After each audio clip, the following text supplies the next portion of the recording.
शर्मा के एक और बयान पर बवाल मच गया है और इस बयान को लेकर देश भर से 600 से ज्यादा लोगों ने सीजेआई को चिट्ठी लिखी है।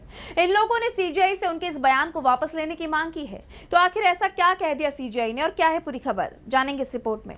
सीजेआई सूर्यकांत शर्मा की कॉकरोच वाली टिप्पणी पर बवाल अभी थमा भी नहीं था कि अब सीजेआई के एक और बयान पर विवाद छिड़ गया। 11 मई 2026 को पीपा वाव पोर्ट विस्तार मामले की सुनवाई के दौरान सीजेआई ने पर्यावरण संबंधी याचिकाओं को लेकर तीखी मौखिक टिप्पणियां की, जिसे लेकर अब देश भर के 600 से ज्यादा नागरिकों, पर्यावरणविदों और कानूनी विशेषज्ञों ने एक खत लिखकर विरोध जताया है। दरअसल सुनवाई के दौरान सीजेआई सूर्यकांत ने कहा था कि इस देश में जिस प्रकार की याचिकाएं दायर की जाती हैं, उनका मकसद सिर्फ सभी विकास परियोजनाओं को रोकना होता है।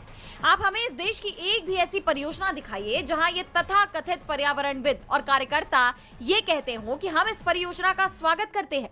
इस दौरान सीजेआई ने कार्यकर्ताओं की डिग्री और उनके पर्यावरणविद होने के दावों पर भी तंज कसा था।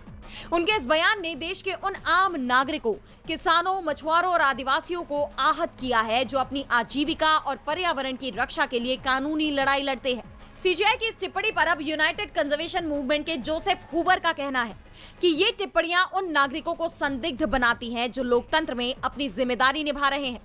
वहीं वरिष्ठ पर्यावरणविद प्रफुल्ल सामंतरा ने याद दिलाया कि पर्यावरण की रक्षा करना संविधान के अनुच्छेद 51A(G) के तहत हर नागरिक का मौलिक कर्तव्य है।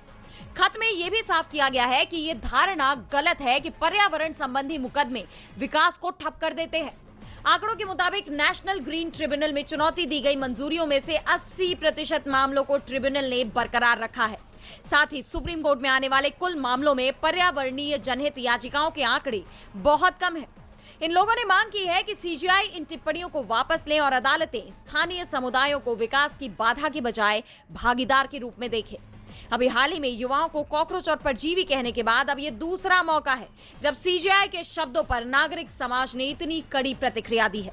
अब जैसे सीजेआई ने अपने कॉकरोच वाली टिप्पणी पर सफाई पेश की है, वैसे ही इस बयान पर भी उनकी तरफ से कोई सफाई आती है या नहीं, ये देखना होगा। डीबी लाइव की रिपोर्ट।